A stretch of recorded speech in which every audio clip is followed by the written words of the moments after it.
여러분, 오늘 이 영상은 정말 끝까지 보셔야 합니다.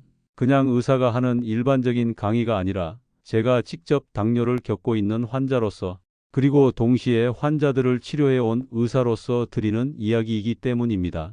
저는 지금까지 약 없이 음식과 생활 습관만으로 혈당을 안정적으로 관리해 왔습니다. 병원에서 환자들을 만나면서 선생님, 약 말고 음식으로 관리할 수 없습니까? 하는 질문을 수없이 받았습니다. 그때마다 제가 드린 대답은 항상 같았습니다. 네, 가능합니다. 하지만 방법을 정확히 아셔야 합니다. 오늘 영상에서는 그 방법을 제 경험과 환자 사례를 토대로 아주 구체적으로 알려드리겠습니다. 사실 저는 의사라는 직업 덕분에 남들보다 더 건강할 거라 생각했습니다. 그런데 제 몸이 조금씩 보내던 신호들을 무심히 넘겼던 겁니다. 늘 피곤이 잘 풀리지 않고 잇몸에 염증이 잘 생기고 상처가 아물지 않고 오래가는 경험이 반복됐습니다. 저는 그걸 단순히 과로 탓으로만 여겼습니다. 하지만 어느 날 동료 의사가 제 모습을 보더니 이렇게 말하더군요. 물을 유난히 많이 드시네요. 혈당 한번 재 보시는 게 좋겠습니다. 그 자리에서 바로 혈당을 쟀는데 식후 혈당이 무려 375가 나왔습니다. 정상보다 2배가 넘는 수치였죠. 그 순간 저는 머리를 한 대 얻어맞은 듯 충격을 받았습니다. 여러분, 의사인 저도 이런데 일반 환자분들은 오죽하겠습니까? 당뇨는 결코 남의 이야기가 아닙니다. 누구나 걸릴 수 있고 누구나 관리하지 않으면 합병증으로 이어질 수 있는 무서운 질환입니다. 하지만 희망적인 건 그 합병증을 막을 수 있는 길이 분명히 존재한다는 겁니다. 저는 그 답을 약이 아니라 음식에서 찾았습니다. 당뇨를 진단받고 나서 제가 처음 깨달은 건 약으로 수치를 낮추는 게 전부가 아니라는 사실이었습니다. 환자분들이 가장 괴로워하는 건 배부르게 먹을 수 없다는 겁니다. 한 환자분이 이런 말씀을 하셨어요. 선생님, 배가 고파서 잠이 안 옵니다. 그런데 밥을 마음껏 먹으면 혈당이 올라서 겁이 납니다. 도대체 뭘 먹어야 합니까? 저는 그 말이 너무 가슴에 와닿았습니다. 사실 저 역시 같은 고민을 하고 있었거든요. 먹는 즐거움이 사라지면 삶의 질 자체가 무너집니다. 그래서 저는 철저히 제 식탁부터 바꾸기로 결심했습니다. 그리고 그 과정에서 찾은 3가지 음식이 바로 오늘 영상의 핵심입니다. 여러분은 아마 이렇게 생각하실 겁니다. 당뇨에 좋은 음식, 그런 거 이미 많이 들어봤습니다. 그런데 오늘 제가 말씀드릴 음식은 단순히 혈당을 낮추는데 그치지 않습니다. 당뇨 환자들이 실제로 겪는 배고픔과 심리적 불안까지 동시에 해결해주는 음식입니다. 제가 직접 먹어보고 수많은 환자들에게 권해보고 실제로 효과를 확인한 음식들이니까요. 이제부터 저는 약이 아닌 음식으로 당뇨를 관리하는 방법을 여러분께 아주 구체적으로 알려드리겠습니다. 오늘 말씀드릴 첫 번째 음식은 많은 분들이 평생 먹어왔고 또 누구나 쉽게 접근할 수 있는 음식입니다. 그런데도 대부분 당뇨 환자들은 제대로 활용하지 못하고 있습니다. 저는 이 음식을 통해 당뇨 진단 직후 절망적인 마음을 추슬렀고 배부르게 먹으면서도 혈당이 안정된다는 놀라운 경험을 했습니다. 여러분, 이쯤에서 궁금하시죠? 어떤 음식일까요? 바로 닭백숙입니다. 닭백숙은 단순한 보양식이 아니라 당뇨 환자에게 있어서는 혈당을 관리하면서도 포만감을 주고 무엇보다 심리적인 안정감까지 주는 음식입니다. 저는 이 음식을 통해 나도 배불리 먹을 수 있구나 하는 자신감을 되찾았습니다. 오늘은 이 닭백숙이 왜 특별한지 그리고 어떻게 먹어야 효과적인지를 환자분들의 실제 사례와 함께 말씀드리겠습니다. 여러분, 제가 당뇨를 진단받고 제일 먼저 바꾼 음식이 바로 닭백숙입니다. 아마 의외라고 생각하실 겁니다. 닭백숙이 뭐 특별하다고 하실 수 있겠죠. 하지만 실제로 닭백숙은 당뇨 환자에게 굉장히 중요한 가치를 가진 음식입니다. 그냥 배만 채우는 게 아니라 혈당 관리, 근육 유지, 심리적 만족감까지 동시에 잡아주는 음식이기 때문입니다. 제가 진료했던 환자분 이야기를 먼저 들려드릴게요. 60을 넘긴 남성분이셨는데 당뇨 진단을 받은 뒤로 매 끼니마다 밥상을 보면서 한숨을 쉬셨어요. 평생 고기랑 흰쌀밥으로 살아오신 분인데 이제는 흰밥도 기름진 돼지고기도 마음대로 못 먹으니 하루하루가 너무 우울하다 하시더군요. 그분께 제가 권해드린 게 닭백숙이었습니다. 처음엔 반신반의 하셨습니다. 그거 먹어서 배가 차겠습니까? 맛도 밍밍하지 않습니까? 하지만 며칠 뒤 외래에서 다시 만났을 때 그분은 활짝 웃으면서 이렇게 말씀하셨어요. 선생님, 이거 괜찮네요. 국물도 시원하고 고기도 마음껏 먹을 수 있으니 배가 부르면서도 혈당이 안정되더군요. 이 사례에서 알 수 있듯 닭백숙은 단순한 영양식이 아닙니다. 당뇨 환자들에게는 마음 편히 먹을 수 있다는 심리적 안정감이 굉장히 큰 치료 효과를 줍니다. 당뇨를 겪어보신 분들은 아실 겁니다. 먹고 싶은 걸 참아야 한다는 불안과 스트레스가 얼마나 괴로운지.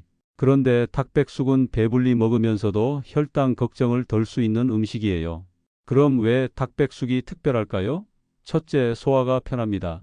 당뇨 환자분들 중에는 위장이 예민한 경우가 많습니다. 소고기나 돼지고기는 소화가 더디고 부담이 되지만 닭고기는 단백질이면서도 흡수가 빠르고 위에 무리를 주지 않습니다. 둘째, 지방의 질이 다릅니다.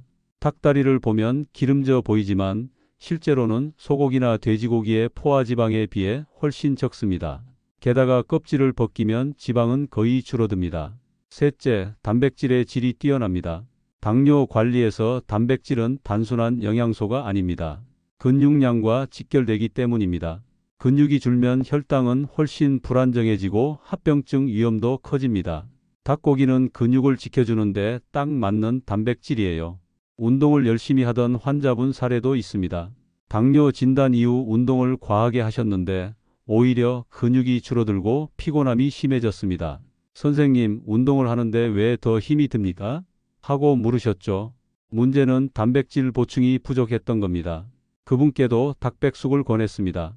닭고기 단백질이 소화가 잘 되면서 근육 소모를 막아주고 운동 효과를 지켜줬습니다. 한 달쯤 지나 다시 배웠을 때 그분이 이렇게 말씀하셨습니다. 이제는 운동에도 예전처럼 지치지 않습니다. 힘이 붙는 게 느껴집니다. 물론 닭백숙을 그냥 드시면 안 됩니다. 중요한 원칙이 있습니다. 쌀, 특히 찹쌀은 빼야 합니다. 전통적으로 닭백숙에 찹쌀을 넣어 끓이지만 당뇨 환자에게는 혈당을 순식간에 올리는 주범이 됩니다. 닭고기와 국물, 그리고 곁들인 반찬 몇 가지면 충분합니다. 간은 어떻게 하느냐고 묻는 분들이 많습니다. 고혈압이 없으시다면 소금 약간은 괜찮습니다. 오히려 너무 싱겁게만 먹다가 만족감이 떨어지면 과식으로 이어질 수 있습니다. 다만 고혈압 환자라면 소금 양만 조금 조절하시면 됩니다. 조리 방법은 단순합니다. 닭을 한번 끓여 불순물을 제거한 뒤 깨끗이 씻고 다시 육수에 넣어 마늘과 후추를 곁들여 천천히 끓이면 됩니다. 인삼이나 대추를 넣어도 괜찮지만 오히려 단순한 맛이 오래 먹기엔 더 좋습니다. 환자분들이 자주 묻는 질문이 있습니다. 닭백숙 매일 먹어도 됩니까? 제 대답은 이렇습니다. 단백질이 부족했던 분이라면 일주일에 한두 번은 충분히 권장합니다. 이미 단백질을 다양하게 섭취하고 있다면 간격을 조금 늘려도 괜찮습니다. 중요한 건 균형입니다. 닭백숙만 먹는 게 아니라 두부, 생선, 달걀 등 다른 단백질과 번갈아 섭취하는 것이 가장 바람직합니다. 제가 환자분들께 닭백숙을 권하는 이유는 단순히 영양 때문이 아닙니다. 당뇨 환자들이 잃어버린 배부르게 먹는 즐거움을 되찾게 해주기 때문입니다. 심리적인 안정감은 혈당 조절만큼이나 중요합니다. 음식 앞에서 불안하지 않고 눈치 보지 않고 먹을 수 있다는 건 치료의 큰 부분을 차지합니다. 닭백숙은 그걸 가능하게 합니다. 여러분, 닭백숙은 단순한 보양식이 아닙니다. 당뇨 환자에게는 약보다 더 든든한 친구가 될 수 있는 음식입니다. 약 대신 닭백숙을 드셔라, 이런 극단적인 말씀이 아닙니다. 다만 배불리 먹을 수 있는 음식이자 혈당 걱정을 덜 수 있는 음식이라는 점에서 저는 자신 있게 닭백숙을 첫 번째 음식으로 말씀드립니다. 여러분, 두 번째로 소개할 음식은 조금 의외일 수 있습니다. 바로 누룽지 미역국입니다. 누룽지면 탄수화물 아닌가요? 당뇨에 안 좋은 거 아닌가요? 이렇게 반문하실 수 있습니다. 맞습니다. 누룽지를 많이 드시면 당연히 혈당이 오릅니다.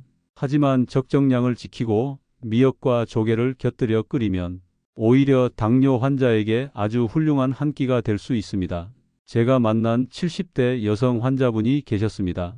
이분은 아침을 거의 거르고 점심때 과식을 하는 습관이 있었습니다. 아침은 입맛이 없어요 하시던 분이었죠.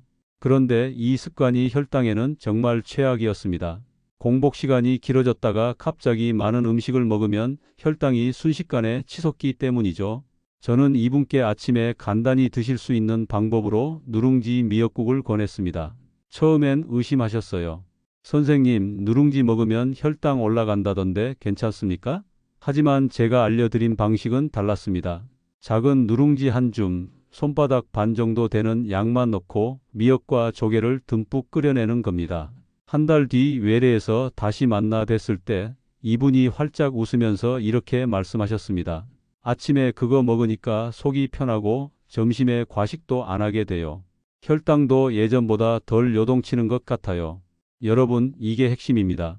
아침을 가볍게라도 챙기면 점심에 폭식하는 일이 줄어듭니다. 그리고 누룽지 미역국은 생각보다 포만감이 큽니다. 왜 효과적일까요? 첫째, 시각적인 효과입니다. 누룽지가 국물에 퍼지면 양이 많아 보입니다. 실제로는 작은 양이지만 한 그릇 가득 먹었다는 만족감을 주죠. 둘째, 섬유질과 단백질 보완 효과입니다. 누룽지 단독으로는 혈당이 오르지만 미역의 풍부한 섬유질과 조개의 단백질이 함께 들어가면 흡수를 지연시켜 혈당이 완만하게 올라갑니다. 셋째, 조리법이 간단하다는 겁니다. 아침에 번거롭게 요리할 필요 없이 전날 미역을 불려두고 조개만 준비하면 10분 만에 끓일 수 있습니다. 특히 당뇨 환자분들에게 배부르게 먹으면서도 불안하지 않다는 경험은 큰 의미가 있습니다. 누룽지 미역국은 바로 그 경험을 만들어줍니다. 실제로 제 환자분들 중에는 아침에 이 국 한 그릇만 드셔도 오전 내내 배고픔이 덜하고 덕분에 불필요한 간식이나 군것질이 줄었다고 말씀하신 분들이 많습니다. 또 하나 중요한 포인트가 있습니다. 간을 어떻게 하느냐입니다. 많은 분들이 참기름에 미역을 볶고 소금을 많이 넣어 짭짤하게 만드시는데 당뇨 환자분들은 고혈압을 동반하는 경우가 많습니다. 그래서 저는 참기름 대신 액젓을 조금 넣어 볶는 방식을 권합니다. 그러면 깊은 맛이 나면서도 기름과 나트륨 섭취를 줄일 수 있습니다. 식후 졸림 때문에 고민하시던 50대 남성 환자분 사례도 있습니다. 이분은 회사에서 점심만 먹으면 눈이 감긴다고 하셨습니다. 보통은 밥 먹고 졸린 건 당연한 거 아니냐 하고 넘기시는데 당뇨 환자에게 식후 졸림은 췌장이 힘들다는 신호일 수 있습니다. 제가 권한 건 식후 1시간 혈당 측정이었습니다. 그랬더니 식후 1시간 혈당이 200을 넘게 나오더군요. 이분은 스스로 충격을 받으셨습니다. 아, 그래서 내가 그렇게 졸린 거군요. 그 후로 점심량을 절반으로 줄이고 밥 대신 단백질 반찬을 중심으로 드셨습니다. 결과는 놀라웠습니다. 식후 졸림이 거의 사라지고 업무 집중력도 좋아졌습니다. 이 사례에서 우리가 알 수 있는 건 작은 한 그릇이 하루 혈당의 흐름을 바꿀 수 있다는 겁니다. 누룽지 미역국처럼 간단하면서도 혈당을 안정시켜주는 식사는 당뇨 환자에게 큰 무기가 됩니다. 중요한 건 양을 지키는 겁니다. 누룽지를 한 그릇 가득 넣는 게 아니라 손바닥 반 크기 정도만 넣는 것. 그것만 지키면 충분히 효과를 볼 수 있습니다. 여러분, 당뇨 관리라는 건 특별한 보약이나 비싼 약물이 아니라 이런 작은 습관에서 시작됩니다. 아침은 원래 안 먹는데요. 이렇게 말씀하시는 분들이 많지만 당뇨 환자에게 아침을 거르는 건 기름에 불을 붓는 격입니다. 공복 시간이 길어졌다가 폭식하면 혈당은 감당할 수 없게 됩니다. 하지만 누룽지 미역국은 간단하고 따뜻하고 포만감 있고 무엇보다 혈당을 안정적으로 유지해 줍니다. 여러분, 오늘 당장 마트에서 누룽지와 미역, 조개를 준비해 보십시오. 내일 아침 그 한 그릇이 여러분 하루 혈당을 바꾸고 몸과 마음을 훨씬 편하게 만들어 줄 겁니다. 여러분, 당뇨 관리에서 진짜 핵심은 뭘까요? 많은 분들이 탄수화물을 줄여야 한다라고 말씀하시지만 사실 그보다 더 중요한 게 있습니다. 바로 단백질 관리입니다. 단백질이 부족하면 근육이 줄어들고 근육이 줄면 혈당은 쉽게 요동칩니다. 그래서 제가 꼭 강조하는 음식이 바로 두부와 콩류입니다. 제가 진료했던 60대 남성 환자분 이야기를 해드릴게요. 이분은 당뇨 진단을 받고 난 뒤 나름대로 단백질을 챙긴다고 매 끼니마다 고기를 드셨습니다. 선생님, 저는 밥은 줄이고 대신 고기를 많이 먹습니다. 그러면 혈당은 괜찮지 않겠습니까? 처음엔 저도 긍정적으로 생각했어요. 그런데 문제는 따로 있었습니다. 몇 달 뒤 혈액 검사에서 보니 콜레스테롤 수치가 점점 올라가고 있었던 겁니다. 고기에서 들어오는 포화지방이 혈관 건강을 해치고 있었던 거죠. 그래서 제가 권한 건 간단했습니다. 고기를 드시더라도 반드시 두부나 콩류를 함께 드셔라. 그러면 단백질은 충분히 보충하면서 포화지방은 줄일 수 있습니다. 그 후 2부는 식단에 두부 반 모를 늘 포함시켰습니다. 몇 달 뒤 다시 검사했을 때 콜레스테롤 수치가 안정됐고 혈당도 한결 부드럽게 유지됐습니다. 왜 두부와 콩류가 당뇨 환자에게 좋은 걸까요? 첫째, 식물성 단백질이기 때문입니다. 동물성 단백질에 비해 포화지방이 훨씬 적고 콩에는 풍부한 식이섬유가 들어있어 혈당이 급격히 오르는 걸 막아줍니다. 둘째, 해독 작용이 있습니다. 옛말에 콩은 해독제다라는 말이 있을 정도로 간을 보호하고 독성을 줄이는 데 도움을 줍니다. 검은 콩이나 녹두는 예로부터 해독 식품으로 쓰여왔죠. 셋째, 조리법이 다양하다는 점입니다. 삶아도 구워도 찌개에 넣어도 맛있습니다. 환자분들이 가장 좋아하는 건 구운 두부에 간장 양념 살짝 곁들이는 방식인데 맛있으면서도 부담이 적습니다. 반대로 채식만 고집해서 문제가 된 사례도 있습니다. 50대 여성 환자분이셨는데 고기는 아예 끊고 두부, 채소, 현미밥만 드셨습니다. 처음엔 혈당이 잘 조절되는 듯 했지만 몇 달 지나자 극심한 피로감을 호소하셨어요. 검사해보니 비타민 B12가 심각하게 부족했습니다. 비타민 B12는 동물성 식품에만 들어있기 때문에 채식만 하면 결핍되기 쉽습니다. 부족하면 빈혈이나 신경 손상까지 올 수 있죠. 그래서 제가 권했습니다. 채식 위주 식단을 하시더라도 달걀이나 생선 아니면 보충제라도 챙기셔야 합니다. 즉, 두부와 콩류만으로는 단백질 요구량을 다 채울 수 없습니다. 반드시 동물성 단백질과 병행해야 건강을 지킬 수 있습니다. 이 균형이 굉장히 중요합니다. 실제로 활용할 수 있는 콩류는 다양합니다. 검은 콩은 단백질과 항산화 성분이 풍부해 밥에 넣어 드시면 좋습니다. 병아리 콩은 삶아 소금 간을 살짝 해서 간식으로 드시면 감자칩보다 훨씬 건강합니다. 제 환자분 중 한 분은 저녁마다 병아리 콩을 간식으로 드시고 밤마다 과자 찾던 습관을 끊으셨습니다. 혈당은 안정되고 체중도 줄었다고 하셨어요. 녹두는 부침개나 밥에 넣어 드시면 좋습니다. 예로부터 해독과 숙취 해소에 좋다고 알려져 있죠. 팥은 혈액순환 개선에 도움을 줍니다. 팥죽이나 소스로 활용하시면 혈관 건강에도 좋습니다. 또 한 가지 사례를 말씀드리겠습니다. 40대 여성 환자분인데 저녁만 되면 빵과 과자를 드시던 분이었어요. 하루 종일 참았다가 밤이 되면 폭발하는 겁니다. 하루는 다 참았는데 밤만 되면 식욕이 제어가 안 돼요 하시더군요. 제가 권한 건 병아리콩 간식이었습니다. 소분해서 냉동했다가 전자레인지에 데워서 드시도록 했습니다. 처음에는 시큰둥하셨는데 한 달 후 외래에서 이렇게 말씀하셨어요. 선생님, 신기하게도 병아리콩을 먹으니까 군것질 생각이 덜 나요. 혈당도 안정되고 체중도 조금 줄었어요. 여러분, 두부와 콩은 단순한 반찬이 아닙니다. 당뇨 환자에게는 근육을 지켜주고 혈당을 안정시키며 심지어 마음까지 든든하게 만들어주는 보약 같은 음식입니다. 하지만 강조하고 싶은 건 균형입니다. 고기만 고집하는 것도 콩만 고집하는 것도 위험합니다. 두 가지를 적절히 섞어 먹을 때 비로소 최고의 효과가 나타납니다. 여러분, 오늘 저녁 식탁에 두부 반모 혹은 콩 한 줌을 올려 보십시오. 작은 변화지만 그것이 여러분의 혈당을 안정시키고 합병증을 예방하는 큰 힘이 될 수 있습니다. 여러분, 당뇨에서 가장 무서운 게 뭔지 아십니까? 혈당 수치 자체가 아닙니다. 진짜 무서운 건 바로 합병증입니다. 수치는 괜찮다고 생각했는데 어느 날 갑자기 시력이 떨어지거나 다리가 저리고 심지어 신장 기능까지 망가지는 경우가 있습니다. 그래서 오늘은 반드시 알아야 할 위험 신호와 합병증 이야기를 드리려고 합니다. 제가 잊을 수 없는 환자분 한 분이 있습니다. 60대 여성분이셨는데 어느 날 외래로 들어오시면서 손을 덜덜 떨며 말씀하셨어요.